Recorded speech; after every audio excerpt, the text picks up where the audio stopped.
أعوذ بالله من الشيطان الرجيم بسم الله الرحمن الرحيم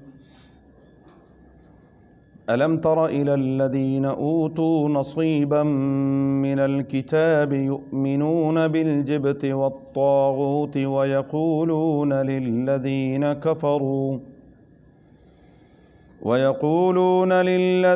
كفروا هؤلاء أهدى من الذين آمنوا سبيلا أولئك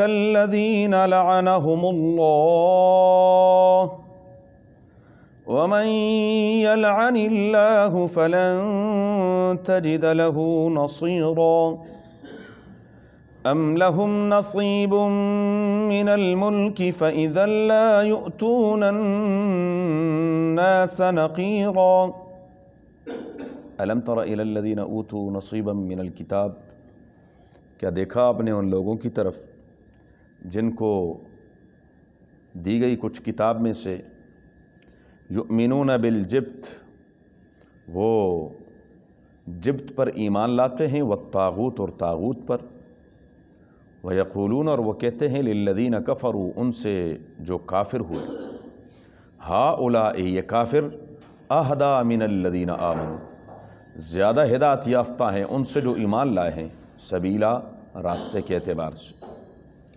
اولئک الذین یہی لوگ ہیں، لعنہم اللہ اللہ نے ان پر لعنت فرما دی ہے، ومن یلعن اللہ اور جس پر اللہ لعنت فرما دیں، فلن تجد لہ نصیرا پس ہرگز نہیں پائیں گے آپ اس کے لیے کوئی مددگار۔ ام لہم نصیب من الملک، کیا ان کا کوئی حصہ ہے اللہ کی خدائی میں، بادشاہت میں؟ فَإِذَا لَا يُؤْتُونَ النَّاسَ نَقِيرًا اگر ایسا ہوتا تو یہ لوگوں کو تل کے دانے کے برابر بھی نہ دیتے۔ أَلَمْ تَرَ إِلَى الَّذِينَ أُوتُوا نَصِيبًا مِّنَ الْكِتَابِ سورہ نساء کی آیت نمبر 51 سے 53 تک ہیں۔ گزشتہ آیات میں اللہ تبارک و تعالیٰ نے یہود کی قباحتوں کا ذکر کیا تھا، اسی سلسلے کی کڑیاں ہیں۔ رب العالمین وحدہ لا شریک فرماتے ہیں کہ أَلَمْ تَرَ إِلَى الَّذِينَ أُوتُوا نَصِيبًا مِّنَ الْكِتَابِ ان آیات کے شان نزول کے بارے میں مفسرین فرماتے ہیں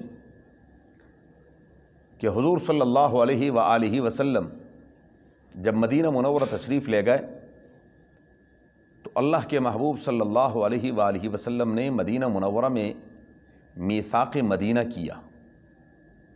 میثاق مدینہ یہ مدینہ منورہ اور مدینہ منورہ کے ارد گرد جتنے بھی قبائل تھے بشمول یہود اور عرب، مشرکین اور ادھر مسلمان، ان سب نے ایک معاہدہ کیا، اس کو میثاق مدینہ کہتے ہیں۔ معاہدہ یہ تھا کہ ہر شخص کو اجازت ہے کہ وہ اپنے دین پر رہے، البتہ اگر باہر سے کوئی دشمن ہم پر حملہ آور ہوگا تو مدینہ منورہ میں رہ کر ہم سب مل کر اپنے اس شہر کا، علاقے کا دفاع کریں گے۔ وہ دشمن اگر یہود پر کوئی حملہ آور ہوتا ہے تو بشمول مسلمانوں کے اور عرب جو اوس اور خزرج دو بڑے قبیلے تھے ان کے، یہ مل کر مقابلہ کریں گے۔ اگر مسلمانوں پر کوئی شبخون مارتا ہے تو یہ سب مل کر ان کا مقابلہ کریں گے، اور اس پر سب نے دستخط کیے تھے کہ ہاں ٹھیک ہے، ہمیں یہ منظور ہے یہ معاہدہ۔ اس معاہدے میں یہود کی طرف سے ان کا ایک بہت بڑا سردار کعب بن اشرف، یہ ان کا مذہبی پیشوا بھی تھا، تورات کا عالم بھی تھا، اور بہت بڑا تاجر بھی تھا، اور بہت بڑا سود خور بھی تھا۔ اس کا سودی کاروبار بہت زیادہ پھیلا ہوا تھا، اس کے بھی سائن تھے، اس میں دستخط اس نے بھی کیے تھے۔ اللہ کی شان، ہجرت کے دوسرے سال جب غزوہ بدر پیش آیا اور مشرکین کے بڑے بڑے سردار مارے گئے، تو اس کو شیطان نے ایک وسوسہ ڈالا کہ او ہو، مسلمانوں نے اگر مکے کے اتنے بڑے بڑے جنگجوؤں کو مار دیا ہے اور انہوں نے غلبہ پا لیا ہے تو کل کو یہ ہمارے لیے بھی درد سر بن سکتے ہیں۔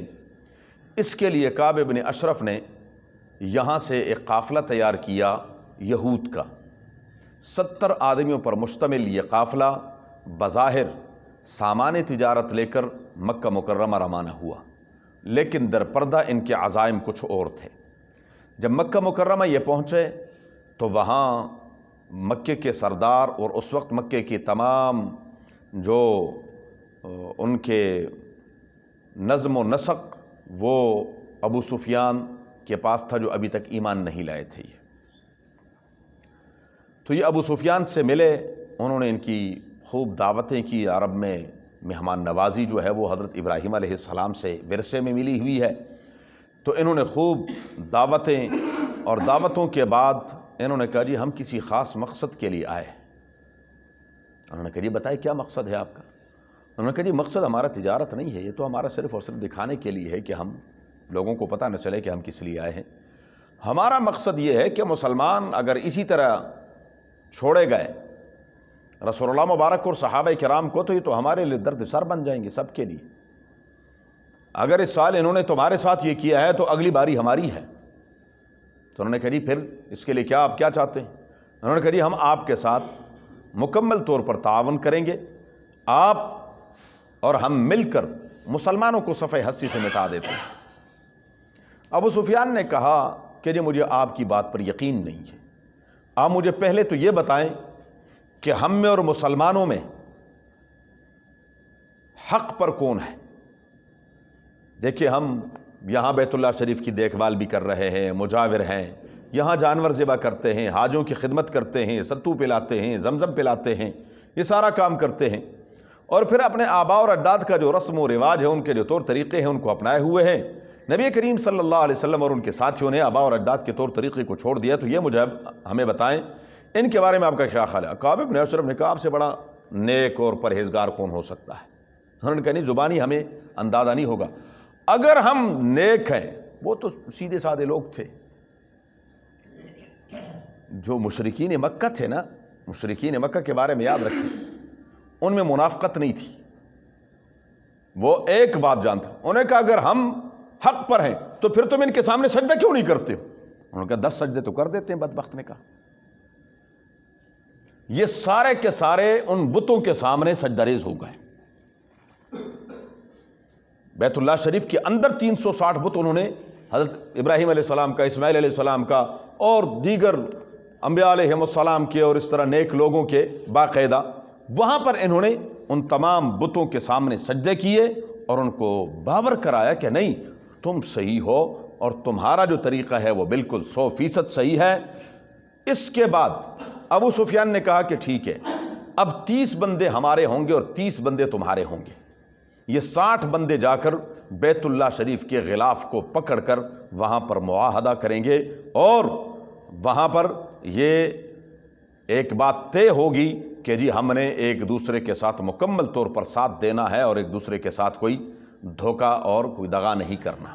یہ چلے گئے اور وہاں پر انہوں نے کہا کہ جی ہم سارے مل کر مسلمانوں کے خلاف، اصل میں آگے سورہ مائدہ میں آ رہا ہے، قرآن کریم نے گواہی دی ہے لَتَجِدَنَّ أَشَدَّ النَّاسِ عَدَاوَةً لِلَّذِينَ آمَنُوا الْيَهُودَ وَالَّذِينَ أَشْرَكُوا۔ دنیا میں یہ 3 قومیں بڑی ہیں، ایک یہود، مشرک اور عیسائی۔ تو مسلمانوں کے سب سے بڑے دشمن یہود ہیں۔ آج عیسائیت جو کچھ کر رہی ہے تو یہ ان کے دمچلے بنے ہوئے ہیں، یہود کے ہاتھ میں ان کی ڈوری ہے اور وہ جیسے ہلاتے ہیں وہ کرتے ہیں وہ۔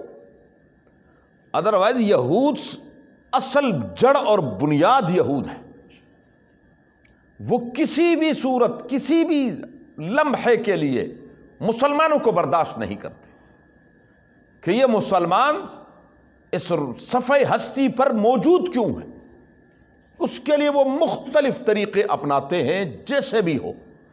آپ مسلمانوں کے خلاف کسی بھی تحریک کو دیکھ لیں، کسی بھی بات کو دیکھ لیں، اور اگر آپ اس کی صحیح طور پر انویسٹیگیشن کریں گے اور اینڈ تک پہنچیں گے تو پیچھے ایک یہودی بیٹھا ہو، ممکن نہیں ہے۔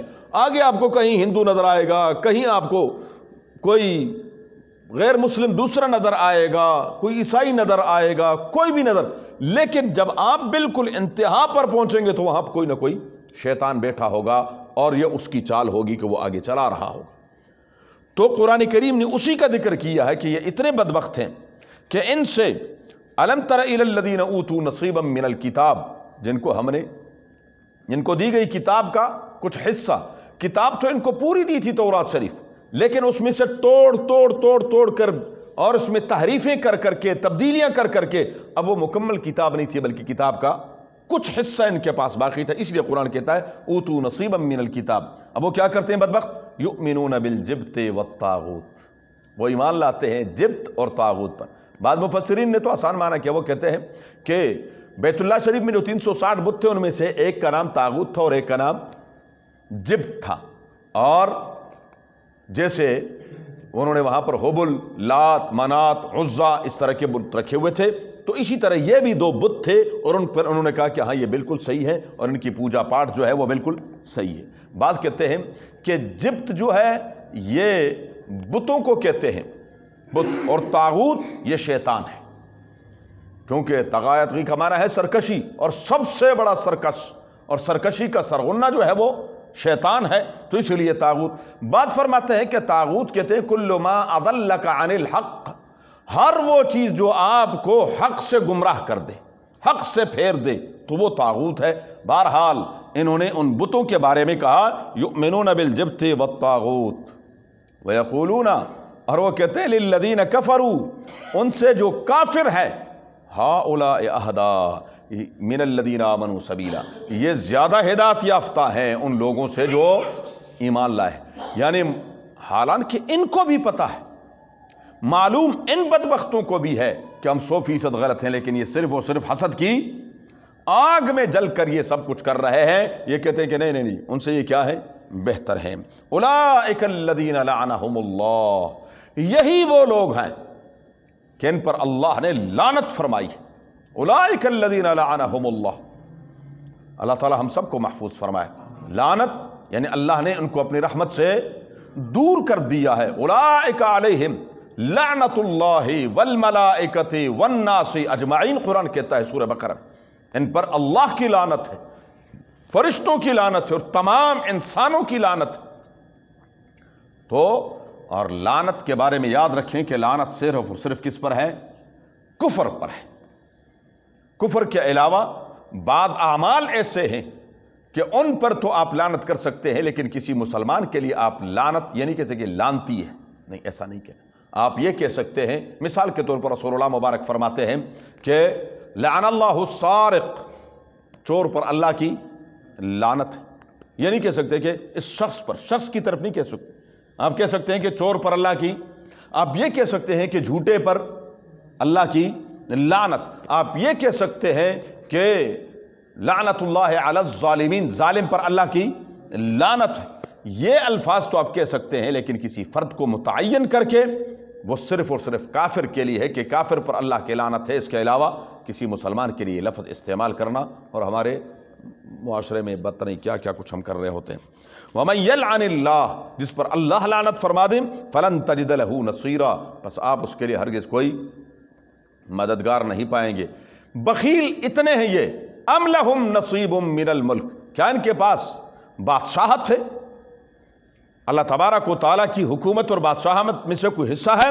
فَإِذَا لَا يُؤْتُونَ النَّاسَ نَقِيرًا، اگر ایسا ہوتا تو یہ اتنے بخیل ہیں کہ یہ کسی کو تل کے برابر بھی کوئی چیز نہ دیتے، یعنی معمولی سی معمولی۔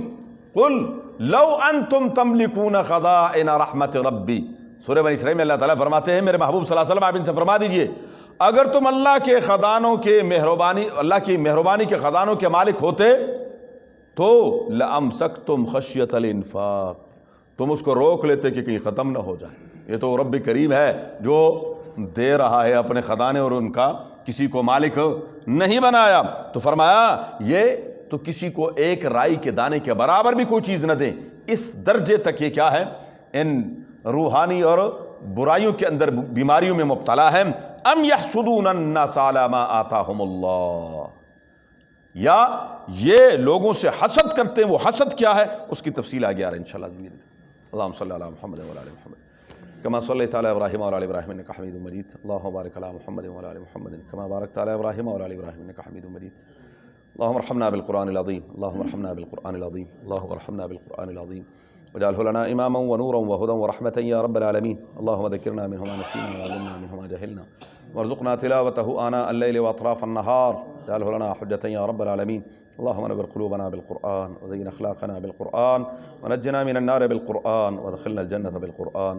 اللہم یا مقلب القلوب، اللہم یا مصرف القلوب، ثبت قلوبنا علی دینک وطاعتک۔ اللہم حصل مرادنا ویسر امورنا، اللہم حصل مرادنا ویسر امورنا، اللہم حصل مرادنا ویسر امورنا بجاہ حبیبک المصطفیٰ ونبیک المرتضیٰ صلی اللہ علیہ وآلہ واصحابہ اجمعین برحمتک یا ارحم الراحمین۔